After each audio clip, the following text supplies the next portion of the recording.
वंश न्यूज, दलित पीडित व शोषित जनतेचा खनखनीत आवाज। 3 वर्ष झाली नाहीयेत, 2 वर्ष झाली नाहीयेत, पण साधारणपणे आताच्या लोकसभेनंतर या विधानसभेच्या निवडणुका लागतील दिवाळीनंतर असं वाटतंय। आणि त्या निवडणुकांच्या दृष्टिकोनातनं एकूणच उमेदवार आणि या सर्व गोष्टींची चाचपणी करण्यासाठीचा माझा हा दौरा आहे। ज्याचा पहिला टप्पा मराठवाडा झाला पूर्ण, आता विदर्भाचा हा टप्पा माझा पूर्ण होईल, उद्या पूर्ण होईल तो। आणि त्याप्रमाणे मी काही ठिकाणी मी उमेदवार देखील जाहीर केले आणि अजून काही जसे जसे पुढच्या टप्प्यामध्ये एक वेगवेगळ्या ठिकाणचे उमेदवार मी जाहीर करत जाईल। त्याच्यामुळे आता नाव यू शूट। काय चित्र बघितलं विदर्भात तुम्ही आता निवडणुकीच्या अनुषंगाने?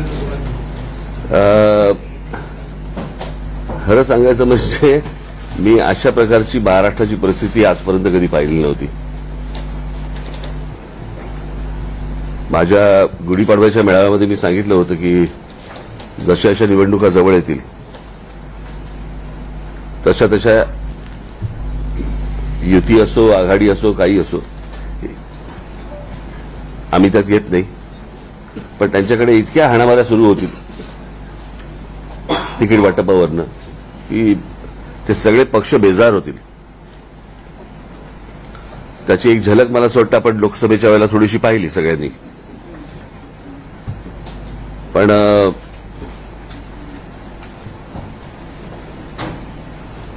प्रत्येकालाच निवडणुकीला उभं राहायचंय असं एकूण चित्र त्यांच्याकडे दिसतंय। आणि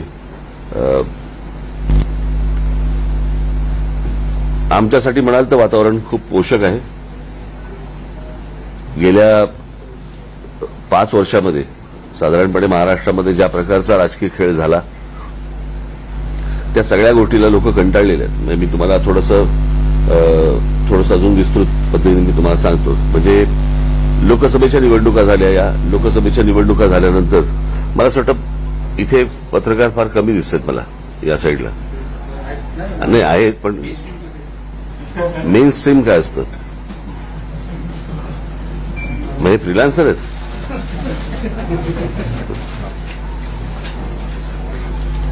लोकसभेच्या निवडणुका झाल्या आणि त्या लोकसभेच्या निवडणुकीच्या वेळेला माझ्या डोळ्यावरती फ्लॅश मारू नको रे, फ्लॅश इथे मार, फोटो इथे काढ। तर ज्या प्रकारचं मतदान झालं आणि आघाडीला काय ते उद्धव ठाकरे, शरद पवार आणि या सगळ्या काँग्रेसला ज्या प्रकारचं मतदान झालं ते मतदान आपण नीट समजून घेतलं पाहिजे आणि तुम्ही समजून घेतलेलं असणारच अर्थात। पण मी परत मूळ विधानसभेकडे येण्यासाठी आपल्याला थोडंसं सांगतो। त्यावेळेला या देशातल्या संपूर्णपणे एक गठ्ठा मुस्लिम समाजाने भारतीय जनता पक्षाच्या विरोधात, खास करून मोदी आणि शहा यांच्या विरोधात मतदान केलं। तसंच भारतीय जनता पक्षाच्या काही लोकांनी अब की बार काय 400 पार याच्यावरनं संविधान बदलणार असे त्यांच्याच लोकांनी स्टेटमेंट केल्यानंतर त्या प्रकारचं वातावरण तयार झालं। त्याच्यामुळे या देशातल्या जवळपास एक गठ्ठा दलित समाजाने, बांधवांनी बघितले, त्यांनी सगळ्यांनी मोदी आणि शहांच्या विरोधात मतदान केलं। ते anti Modi, anti Shah voting होतं, ते काही उद्धव ठाकरे आणि शरद पवारांच्या प्रेमाखातर झालेलं मतदान नव्हतं।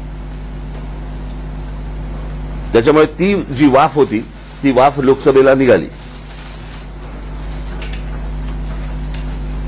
आता विधानसभेची जी निवडणूक आहे, या विधानसभेच्या निवडणुकीला गेल्या 5 वर्षामध्ये या लोकांनी जे राजकारण केलं महाराष्ट्रात, ज्याला आपण गलिच्छ राजकारण म्हणू,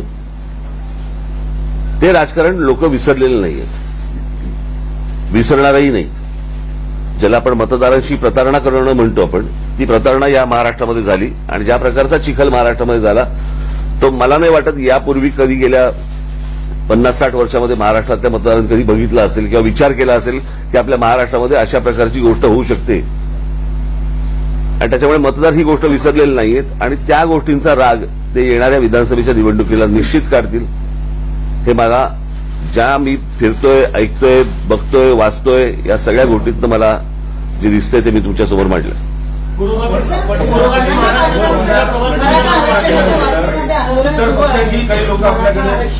मला माहिती तुम्हाला काय पाहिजे, आपण नंतर येऊ त्याच्यावर. पूर्वगामी महाराष्ट्राचा उलटा प्रवास सुरू झाला असं वाटतं का? निश्चित.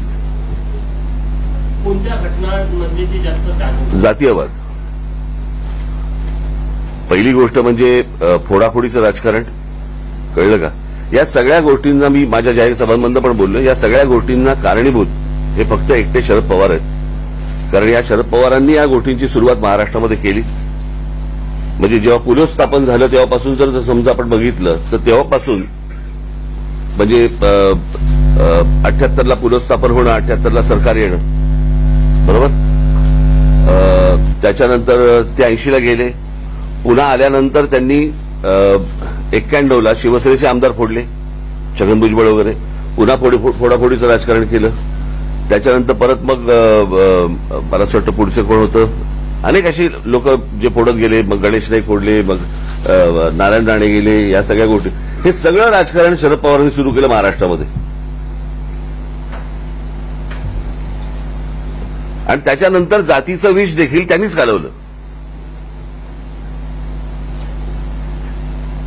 म्हणजे 99 साली ज्यावेळेला राष्ट्रवादी काँग्रेसचा ज्यावेळेला जन्म झाला त्या जन्मानंतर जर समजा तुम्ही महाराष्ट्र बघा आणि त्याच्या अगोदरचा महाराष्ट्र बघा तुम्ही,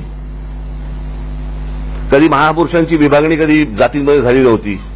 कधी आमच्या संतांची विभागणी कधी आडनावांनी कधी ओळखली जात नव्हती. जातीमध्ये बघितलं जात नव्हतं. संत आपल्याकडे संत म्हणूनच बघितलं जायचं. या सगळ्या गोष्टी ज्या सुरू झाल्या ह्या राष्ट्रवादी काँग्रेसच्या जन्मानंतर सुरू झाल्या. आणि असा महाराष्ट्र हा ह्याच्या अगोदर कधीच नव्हता. त्याच्यामुळे हे जे जातीचं जे विष पसरवलं गेलं हे मला असं वाटतं 99 सालापासून महाराष्ट्रामध्ये सुरुवात झाली या गोष्टींची. भारतीय जनता पक्ष त्यांच्या पावलं बोलत असं वाटतं. कसं होतं, आता प्रत्येकाला राजकारण करायचं म्हटल्यानंतर हे चालतंय तर नाणं ते चालवून घ्या. पण मला असं वाटतं, मी दरवेळेला सांगत आलो की हे सर्वांनी मिळून बंद केलं पाहिजे. कारण हा विषय फक्त काही राजकारण विधानसभा लोकसभेपुरता नाही, हा घराघरात शिरलेला विषय. मध्यंतरी आपल्याच मार्फत मी कुठची एक क्लिप बघितली ज्याच्यामध्ये लहान लहान मुली सांगत होत्या की आम्ही काय ओबीसी समाजातले आहोत आणि मराठा समाजातल्या मुली आहेत, आमच्या मैत्रिणी आमच्याशी बोलत नाहीत किंवा आम्ही त्यांच्याशी बोलत नाही, आम्ही घरी जाणं सोडून दिलं. हे असलं घाणेरडं वातावरण कधी महाराष्ट्रात नव्हतं. हे सगळं सुरू झालं तेव्हापासून.